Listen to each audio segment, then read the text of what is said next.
Facebook affiche régulièrement des souvenirs qu'on est incité à partager. Il se trouve que Facebook, le 23 juillet, aujourd'hui, me renvoie toute une série de publications du 23 juillet 2018. Je vous lis celle-ci. Le début de l'histoire est dans ma chanson de 2008, écrite pour répondre aux flics du Havre qui refusa d'enquêter sur les violences à enfants commises école Varlin par la directrice. Là, ici, on a une vidéo YouTube qui se trouve toujours sur YouTube avec ma chanson La Brute soutient la Brute et Julia Madis, qui avait été témoin de violences dans une école maternelle, se trouve donc en train de chanter la chanson et depuis près de 2 ans maintenant a été contrainte au silence. La lanceuse d'alerte anti-violence à enfants ne peut plus le faire. La lanceuse d'alerte anti-terrorisme en Afrique ne peut plus le faire. La lanceuse d'alerte du réchauffement climatique ne peut plus le faire. La lanceuse d'alerte sur l'ensemble des dysfonctionnements du capitalisme est réduite au silence. J'avais, le 23 juillet 2018, reproduit plusieurs de ces tweets.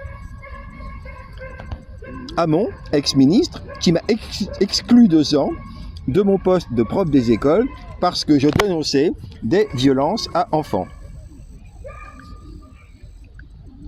Là, 23 juillet 2018, Julia Madis, en France, ce sont les profs anti-France-Afrique, anti-violence à enfants et qui dénoncent le financement de l'Élysée aux terroristes de Daesh Syrie et AQMI Mali, comme moi, qui sont révoqués pour atteinte à la République française. Donc, ça c'était il y a 8 ans. Encore il y a 8 ans. Les parlementaires PS et LR de la commission enquête sont mouillés dans le terrorisme au Mali, en Côte d'Ivoire, au Burkina Faso. Macron guette, voilà ce que Julia Madis publiait le 23 juillet 2018. Et ça continue.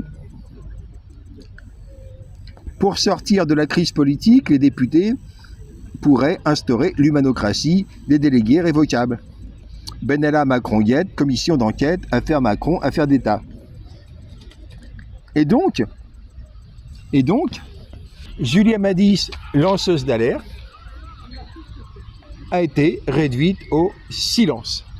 Je ne sais pas quels procédés ont été utilisés. Elle s'était plainte au Havre avant de partir d'avoir été hypnotisée par le docteur Mathieu Blondet.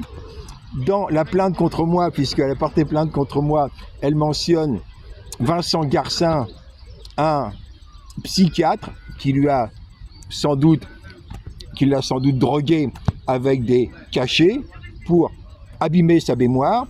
Visiblement, d'ailleurs dans la plainte, il y avait des élucubrations totalement absurdes où elle se plaignait que je l'avais empêchée de faire un cadeau à son neveu alors que dans son téléphone à l'époque, elle avait toujours les photos des cadeaux que je lui avais suggéré d'envoyer quand elle était partie au centre Coty, dans un centre commercial pour acheter. Et donc, sa mémoire était totalement bousillée le 8 novembre 2024 quand les malfaisants ont réussi à l'inciter à porter plainte contre moi pour violence psychologique.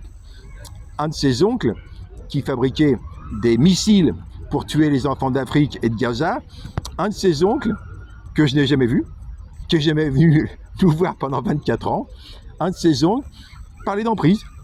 Et donc, Julie est considérée comme ayant été, pendant 24 années, militante révolutionnaire sous emprise. Donc, ces malfaisants ont réussi à la faire taire et à interrompre ses alertes au moment où, en étant à Toulouse, elle subit une température 10 degrés supérieure à celle qu'elle subirait si elle était restée militer au Havre, et donc a continué à lancer l'alerte climatique. Elle avait une pancarte sur l'enfer sur Terre qui était préparée pour les enfants. Visiblement, cette pancarte, elle ne l'a pas refaite pour la brandir dans des manifestations à Toulouse. Si vous avez le contact avec elle, montrez-lui ses tweets de 2018.